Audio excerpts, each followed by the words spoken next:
Hello, my name is John Oliver. The name of this, obviously, the Fear My Success, the background, a little word of context.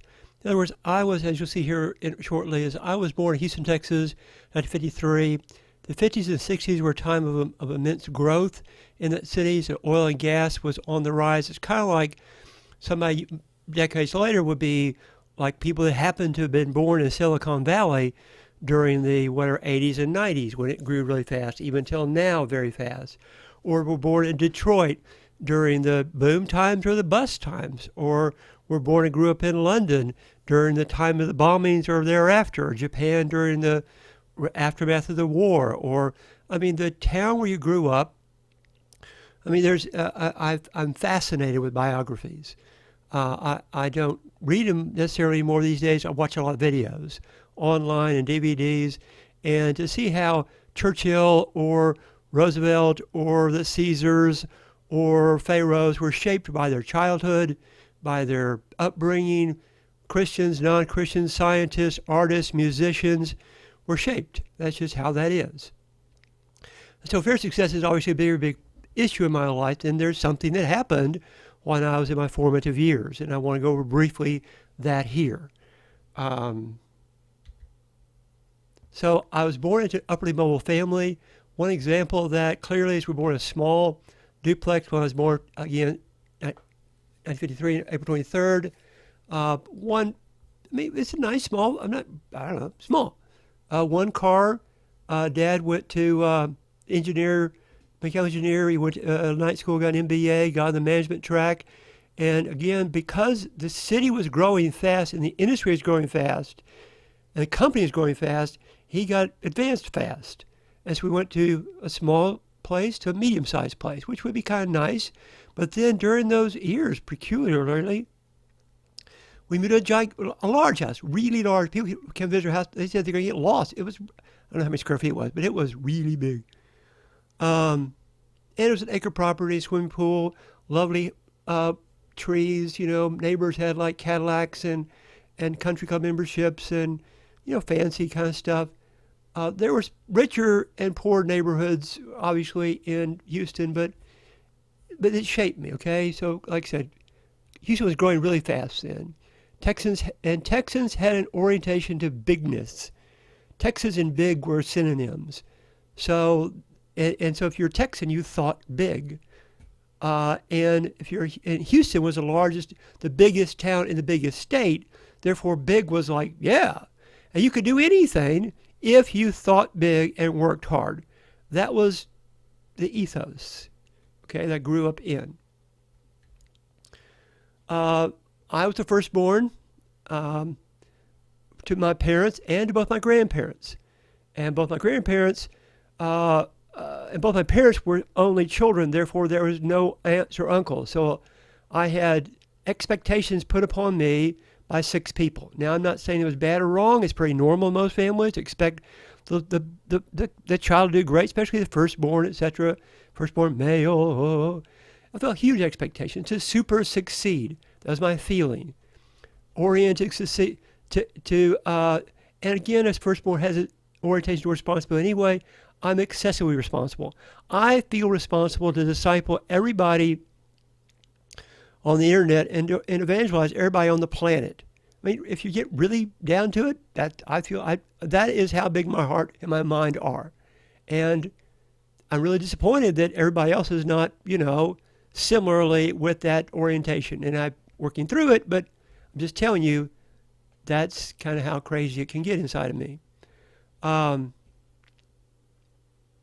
to really be a real success, the concept was to do much better than my dad. And I think that's normal for a lot of parents. They want their kids to do well and do better than them.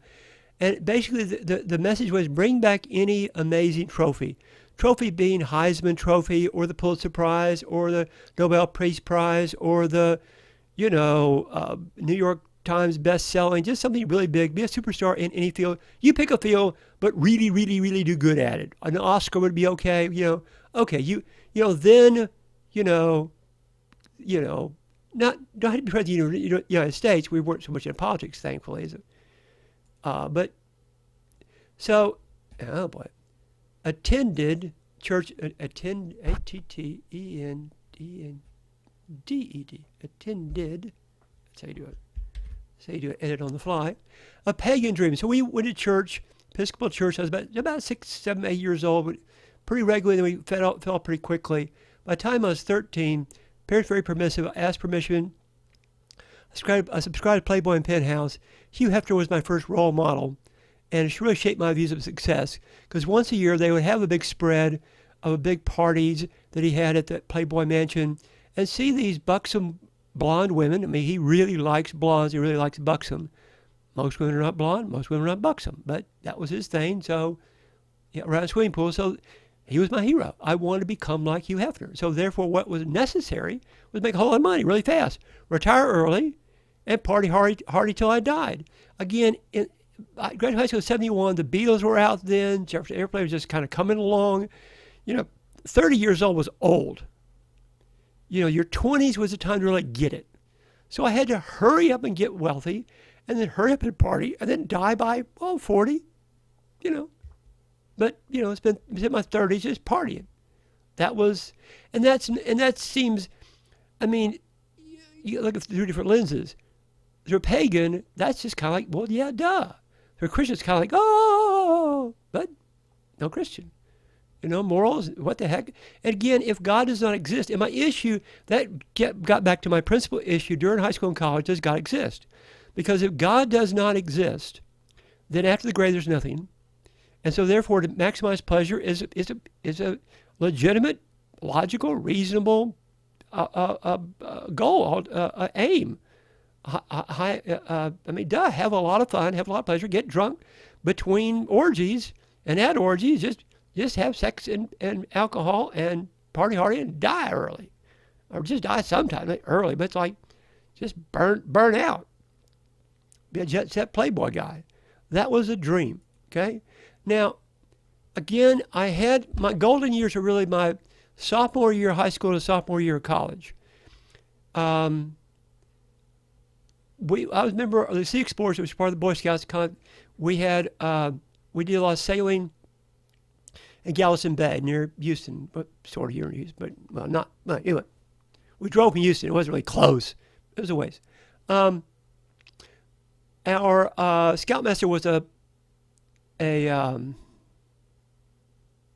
stockbroker, and one of his clients was a woman who had a sailboat on a trailer. The South Coast 23. It's a keel boat, kind of big. She'd parked it in her backyard, stored it backyard underneath some pine trees. It drifted a bunch of sap and ick on it.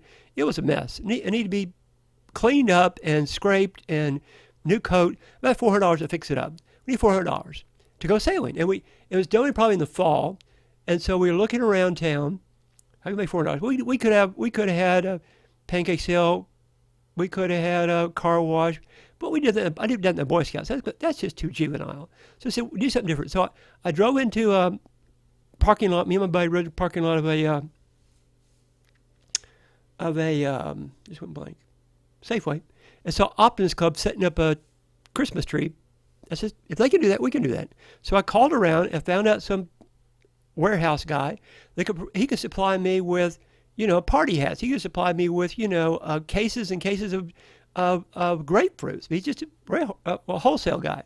And so he got me the Christmas trees. I got permission from the leadership. The fathers put up the bucks, and we sold $1,300 net. And we had a lot of experience and background and good credibility. The next year they made $2,000. Next year they made $3,000. That scout unit owned like 6 or 8 different Dolphin, which are one, 2-man sailboats. We had lots of boats, lots of money. We were on a roll. And then I said, did that for a while, got bored with that, says, let's go somewhere else, more exciting. Been all over Galveston Bay. Oh, well, so let's go to the Bahamas. So I led 2 groups to the Bahamas. I initiated, real important, I saw the problem. I came up with a solution. I put it to the leadership. They came up with the bucks. They approved it. I moved it forward, and we led. Some of the day I'll talk about those, but twice in high school and once in college, I led a group to the Bahamas. So next year I was at the Bahamas. My freshman year, I led a group 30 or more people with four groups of six or something like 5 groups of 6, 36 groups of 6. It's about 5 or 6 boats full of people. And I was the big hoo-ha guy that'd gone there before to Abaco. Really cool.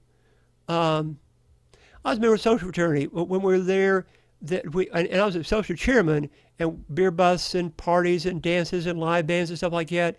And the fraternity brothers would bring their booze with them, and we'd mix, and so we have ice and we have sodas, and they mix them, but they had like 1 or 2 drinks, whether it was bourbon or vodka or gin or whatever, and they'd leave the bottles behind. They'd go off with their date or go off and get drunk or whatever, and we had all these stray bottles around. It was weird. I says, we'll fill you on that. Let's do a cash bar. Let's go buy half gallons and sell some, like 60 to 75 cents to, less than $1 for a mixed drink, a little 4 or 6 ounce plastic cup. It was a big hit. It's convenient for the brothers, and everybody can get different kinds of drinks. You have different kinds of mixed drinks. The pledges ran the bar, and I oversaw it. It was really cool. And then we had a cooperative dance for other fraternities. All of our fraternity houses backed on this common kind of a area that's kind of like a parking lot area. So we had one band that was much better. The best, we got an excellent band and shared the cost and nobody ever cooperated for them. Fraternities are not, we weren't known for cooperating. We did that time. That was very cool. So I was doing those kinds of things. About every year I had some really big, cool something going. Well, I said, well, shoot, I can do a business. I can make $1 jillion. It's just come with a good idea, share it with somebody. They come up with the capital, and I get it up, and it gets going. It's going really good, and somebody else takes over after me. And I'm not a manager. I'm a serial starter. It's like if I'm a church planter, I would start a whole bunch of church. I would start a bunch of churches and leave them, go start another one. I'm gonna start a whole bunch of somethings, and I'll raise up administrators. 9 to 5. I'm not a 9 to 5 guy. I really am not. Routine is interesting for somebody else. Anyway, blah blah blah. So that's a part of my background about Fear Success. Comments, suggestions, questions are welcome. Subscribe to the channel. Thank you very much. And done.